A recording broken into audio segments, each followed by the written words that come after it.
Hai, Assalamualaikum warahmatullahi wabarakatuh. Minasang, ohayo gozaimasu. O genki desu ka? Oke, semoga semuanya selalu sehat ya. Kita lanjutin aja ke pertemuan selanjutnya itu kan di bab 13 ya. Masih bab 13. Sensei share screen dulu. Di sini tuh saya mau ngejelasin ulang di bab 13 itu ada apa saja karena kan cakupan materinya itu cukup banyak dari mulai kosakata, kata benda apa saja, kemudian keterangan tempat dan juga pola-polanya itu sangat banyak ya.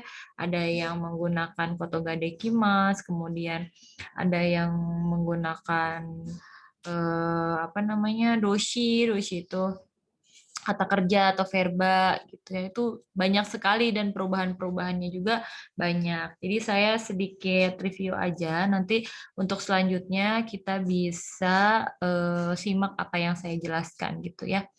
Oke, di sini di bab 13 kita ulangi kira-kira dalam percakapan ini kita ngomongin apa ya? Oke, setelah dibaca mungkin semuanya jadi teringat kembali dari minggu yang lalu. Di percakapan yang pertama itu kan keterangannya, bamengnya itu adalah keterangan mengenai objek wisata. Jadi menceritakan objek wisatanya seperti apa yang dapat dilakukan di objek wisata tersebut. Saya bacain dulu ininya ya percakapannya. Ragunan dobutsu eng ni wa iro-iro na dobutsu ga imasu. Zo ni noru koto ga dekimasu. Jadi di situ ada dua pola yang digunakannya itu ga imas sama ga dekimas. Masih ingat ya, ga imas digunakan untuk pola apa? Jadi kalau diceritakan di percakapan yang pertama itu dia sedang menceritakan tentang kebun binatang Ragunan. Ada apa saja di kebun binatang Ragunan? Ternyata ada bermacam-macam binatang. Kemudian dapat melakukan apa sih di kebun binatang Ragunan gitu kan ya. Bisa dilihat dari gambarnya kan ya. Nah, terus yang kedua di situ ada percakapan menawarkan objek wisata. Nah, di sini tuh ada kondisinya itu ada tamu yang ingin berwisata, kemudian pelayannya itu memberikan rekomendasi di tempat wisata tersebut tuh ada objek apa yang bisa dinikmati gitu ya. Oke, saya bacakan dulu. Ulangi lagi di Dai Binggu o shitain desu ga, ii tokoro wa arimasen ka? Manado wa ikaga desu ka? Kirei na sakana o miru koto ga dekimasu yo. Nah, dari situ bisa dilihat ya dari kata kosakatanya itu ada Dai Binggu, terus ada I Tokoro. Nah, kira-kira nanyain apa sih? Nanyain masih ingat nggak? Oke, nanyain apakah ada tempat yang bagus untuk diving, untuk menyelam gitu. Lalu si pelayannya itu menawarkan di Manado dan dia juga menjelaskan kalau menyelam di Manado itu bisa ngapain? Nah, bisa melihat ikan-ikan yang cantik gitu. Oke. Jadi tadi dari dua percakapan tersebut kita bisa mengetahui nanti di bab 13 itu yang bagian satu kita mau ngomongin apa sih, mau melakukan percakapan apa. Yang pertama yaitu menceritakan objek wisata serta kegiatan yang dapat dilakukannya. Kemudian yang kedua juga bisa merekomendasikan suatu objek wisata kepada tamu seperti itu. Binatangnya masih ingat lah ya. Masih ingat, ada orang utan. Di sini juga ada gambarnya sama keterangannya ya, bisa dilihat sendiri aja. Di sini ada iruka, jangan lupa nih. Dolphin iruka.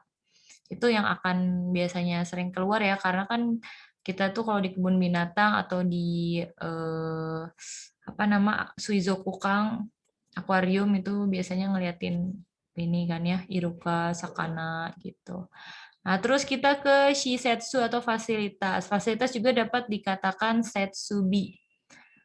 Ya, di sini ada akuarium, kemudian taman bermain, terus kolam renang, dan juga pemandian air panas. Bahasa Jepangnya itu ada ya, tinggal dilihat saja.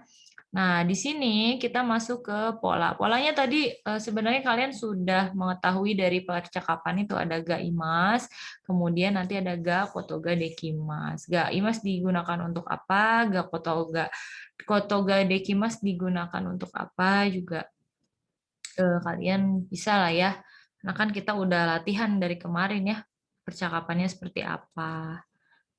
Gitu, kita lanjutin aja ke yang bawahnya. Nah, untuk yang kedua ini kita mulai masuk ke doshi atau verba, kata kerja. Nah, dalam bahasa Jepang itu sama seperti bahasa Indonesia ya, ada banyak sekali kata kerja yang dapat disebutkan, tetapi pada umumnya aja yang berkaitan dengan kehidupan sehari-hari yang akan kita pelajari dan juga yang berkaitan dengan apa yang dapat dilakukan di suatu objek wisata.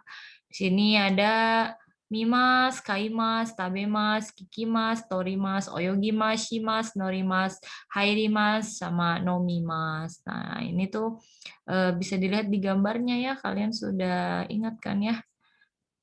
Nah, terus di sini ada objeknya, objek di mana mendapatkan perlakuan dari kata kerjanya. Misalnya di sini ada show. Show itu kan show ya, berarti kalau objeknya show otomatis ya menonton dong, tidak mungkin mendengar show ya, atau tidak mungkin menulis show. Sudah pasti melihat atau menonton. Jadi pasti pasangannya show, o, mimas. Nah, partikel o digunakan untuk menyambungkan dua kata, yaitu kata benda dengan kata kerja. Gitu. Jadi akan membentuk kata kerja yang memperlakukan si objeknya itu.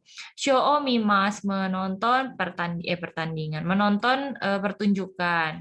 Odorio, odorimas dong, menari tarian. Odori tarian, odorimas menari. Pokoknya yang belakangnya mas-masan itu adalah doshi atau kata kerja ya. Terus nanti ada contoh lainnya, misalnya sini ada angklung ya, angkurung, angkurung. Oh, shimas bisa melakukan angklung, tetapi maksudnya adalah bermain. Kalau untuk spesifikasinya, bermain itu bahasa Jepangnya adalah asobimas, tetapi kata asobimas itu biasanya digunakan ketika kita bermain fisik, misalnya bermain lari-larian, terus bermain apa lagi ya, bermain bola, kemudian bermain kegiatan, pokoknya kegiatan yang fisik gitu biasanya asobimas gitu. Kalau misalkan bermainnya tuh kayak bermain alat musik atau bermain game itu biasanya digunakannya shimas. Contohnya bermain game ya, gemuo shimas, bermain game. Jadi bukan gemuo asobimas tetapi gemuo shimas. Nah, terus ada lagi kayak angklung tadi ya, bukan angkurung o asobimas tetapi angkurung o shimas, melakukan angklung dalam artian memainkan angklung seperti itu. Oke, Desne, paham ya? Terus kita masuk ke contoh penggunaan kata kerja di dalam sebuah kalimat. Nah, di sini tadi sudah ya benda objeknya apa, lalu diberi perlakuan oleh kata kerjanya. Nah, tapi ada dua kata khusus yang menggunakan partikel berbeda, yaitu naik dan masuk atau turun gitu. Kalau naik itu menggunakan partikelnya ni. Contohnya zoni norimas naik gajah, umani norimas naik kuda. Terus ropeway ini narimas naik ropeway. Itu ya menggunakannya ni. Lalu ada lagi yang kedua yaitu hairimas masuk gitu. Contohnya ongseng ni hairimas masuk ke pemandian air panas atau bisa juga digunakan untuk memasuki ruangan. Misalnya memasuki kelas kyoshitsu ni hairimasu, memasuki restoran ni hairimasu, seperti itu. Nah, bagaimana kalau digabungkan dengan kata benda objek lain, objek kedua, itu orang utan to isho ni shashin o torimasu. Watashi wa orang utan to isho ni shashin o torimasu. Saya berfoto bersama orang utan. Nah, gunakanlah isho ni di dalam kalimat supaya kalian tahu untuk pembatasnya to isho ni ini digunakan untuk apa? Untuk objek kedua. Jadi saya melakukan apa bersama siapa, nanti ada di mana gitunya, nanti ada ya di bawah. Nah, ini untuk yang ini maksud saya yang partikel D-nya di mana itu. Kalau digabungkan saya berfoto bersama orang utan. Watashi wa orang utan to ishoni shashin o torimasu. Atau watashi wa-nya dihapus juga nggak apa-apa ya. Orang utan to ishoni shashin o torimasu. Nah, kalau menggunakan kata tempat, jadi keterangan tempat, maka menjadi baride orang utan to ishoni shashin o torimasu. Foto bersama orang utan di Bali. Nah, fungsinya partikel D ini menerangkan di jika terdapat aktivitas atau kegiatan di dalamnya. Tetapi kalau tidak ada aktivitas atau kegiatan di dalamnya, maka menggunakan partikel ni. Oke, Desne, paham ya? Saya hanya mengulang saja. Untuk pembentukan bentuk polanya juga bisa kalian lihat sendiri di kelompok 1, kelompok 2, dan kelompok 3. Hanya perlu diingat untuk yang kelompok 3, cuman terdapat 2 kata, yaitu shimas dan kimas, lakukan dan pergi. Lakukan dan datang. Nah, tetapi untuk kelompok 2 yang akhirannya eru-iru ketika dibaca akhirnya eru-iru. Meskipun tabemas itu kan dia masuknya tabemas dari taberu ya. Taberu itu kan dibacanya ru ya, tetapi kita tarik jadi eru, taberu makan. Juga mimas, miiru gitu ya, iru belakangnya. Jadi dia masuk ke pola yang kedua, kelompok yang kedua gitu. Nah, untuk yang kelompok 1 yang akhirannya utsuru, bunumu, kugusu, itu ada 9, beda-beda. Itu nanti bisa disesuaikan saja, bergantung pada kalimat apa yang akan dibentuk dari kata tersebut. Nah, di sini ada contoh menggunakan kotoga dekimas. Sebelum kotoga dekimas, gunakanlah bentuk kamus yang akhirannya ru itu ya, bukan yang mas. Contohnya, Kampung Gajade Umani Noru Kotoga Dekimas. Dapat menaiki kuda di Kampung Gajah. Nah, ini kan ya bisa dilihat ada kau, kiku, noru, kotoga, dekimas. Itu gunakanlah bentuk kamus. Jangan lupa ya. Nah, terus ini mah mah hanya ini saja ya penambah yang berarti juga ataupun. Jadi kalian menceritakan kalau di kebun binatang itu bisa menaiki apa, juga bisa melakukan apa. Misalnya Suizokukang atau Dobutsu Eng ya kebun binatang. Dobutsu Eng de orang utanto shashin o toru kotoga dekimas. Bisa foto bersama orang utan di kebun binatang. Lalu bilang lagi nih cerita lagi apa namanya? Naik kuda umani noru kotomo dekimas. Bisa juga naik kuda gitu. Jadi pakainya umani noru kotomo dekimas. Ga-nya diganti dengan mo jika menceritakan dua aktivitas yang dapat dilakukan di satu tempat. Seperti itu.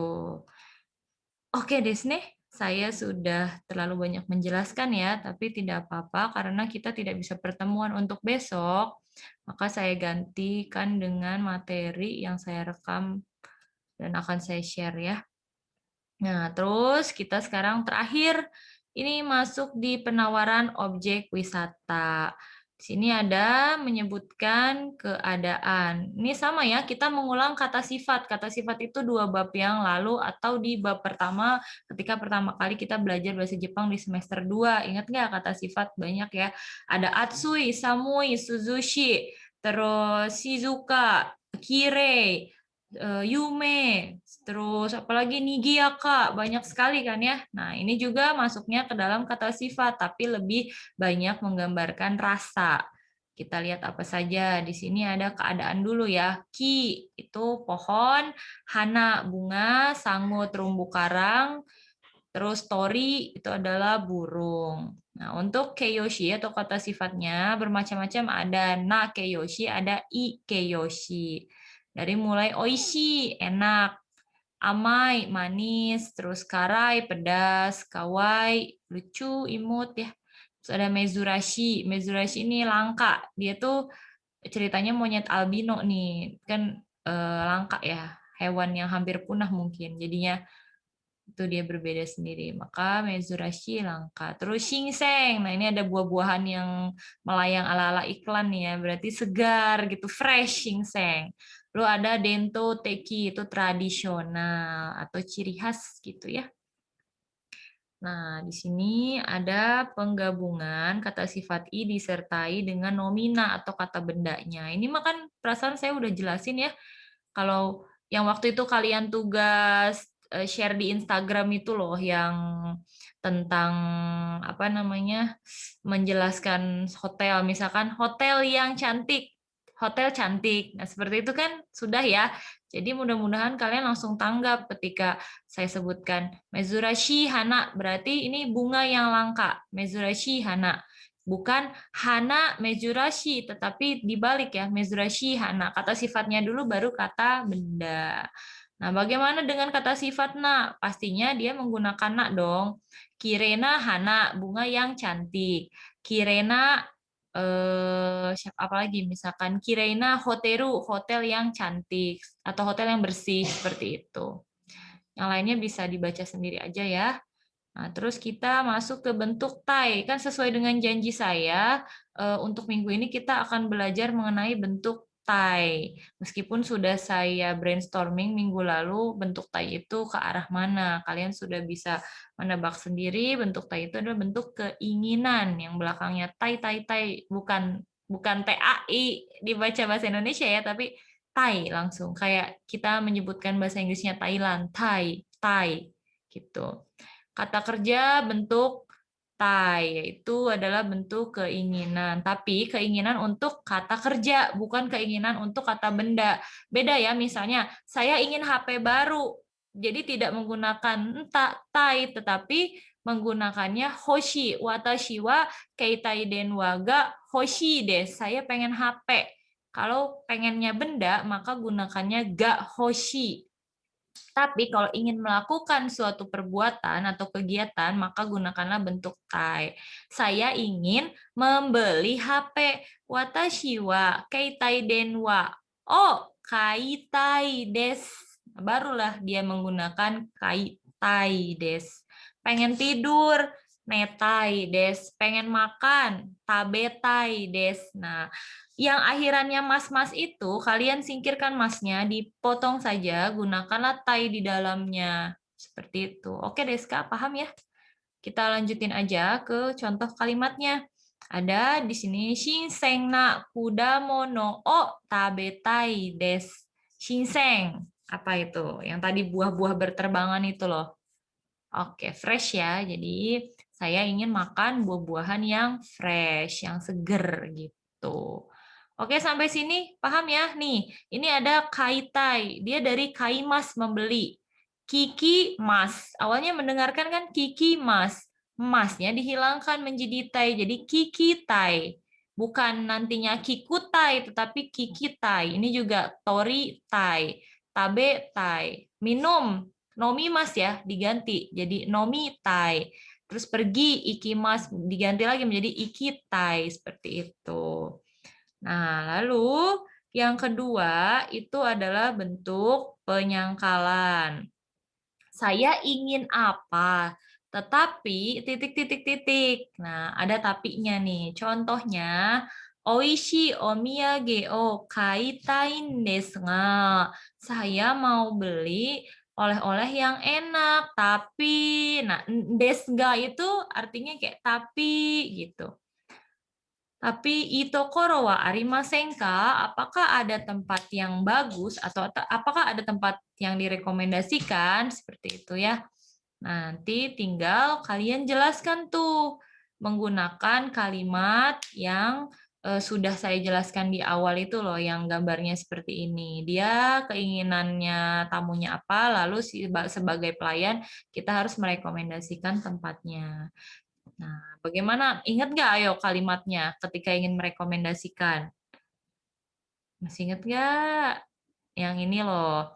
Kan dia bilang, watashi wa daibingu o shitain desu ga, itokoro wa arimasen ka? Nah, maka gunakanlah ikaga desu ka untuk merekomendasikan suatu tempat atau merekomendasikan apapun ya, maka gunakan pola ikaga desu ka.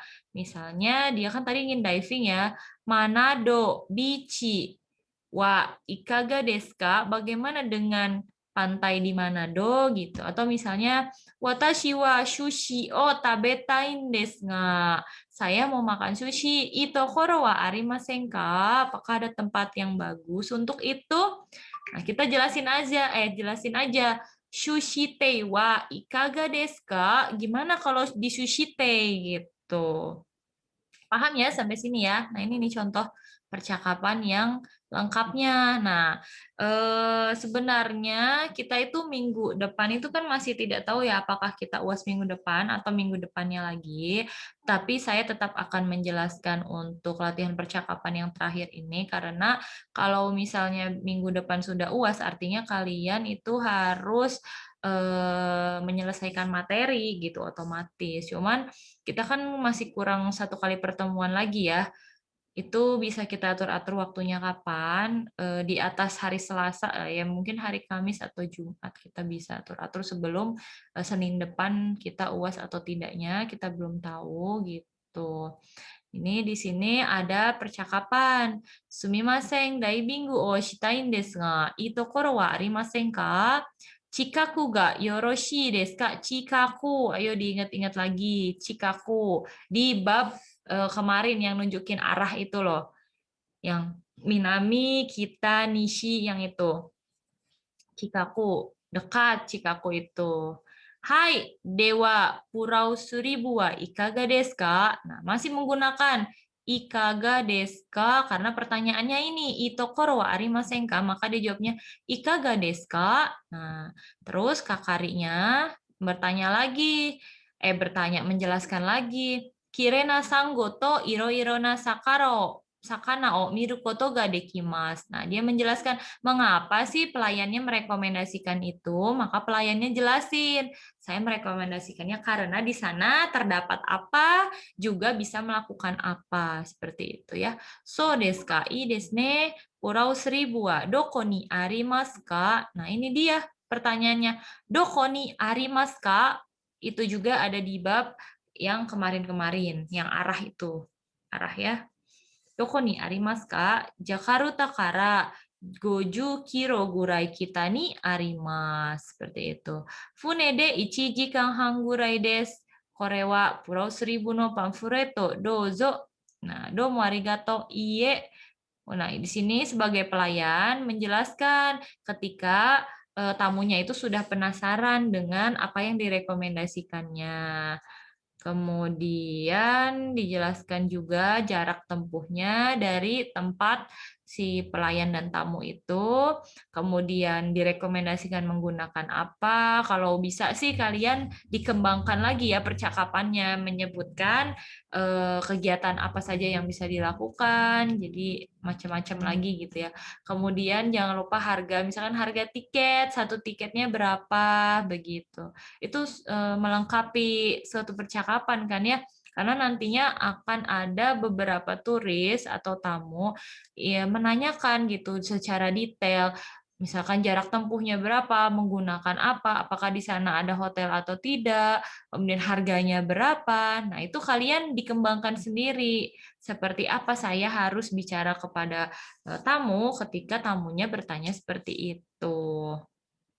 Oke, Deska. Mungkin sampai sini selesai ya. Minggu depan, tadi seperti yang saya bilang, minggu depan kita lihat jadwalnya dulu. Nanti kalau seandainya minggu depan UAS, berarti hari Jumat kita pertemuannya. Insya Allah nanti kita kakunin aja atau konfirmasikan lagi kepada saya. Kemudian untuk latihan ininya, tugas sebelum UASnya, pelatihannya, tolong kalian buatlah video mengenai penjelasan ini suatu tempat wisata. Jadi dari awal itu loh, yang saya kan pernah suruh kalian menjelaskan sebagai guide ya.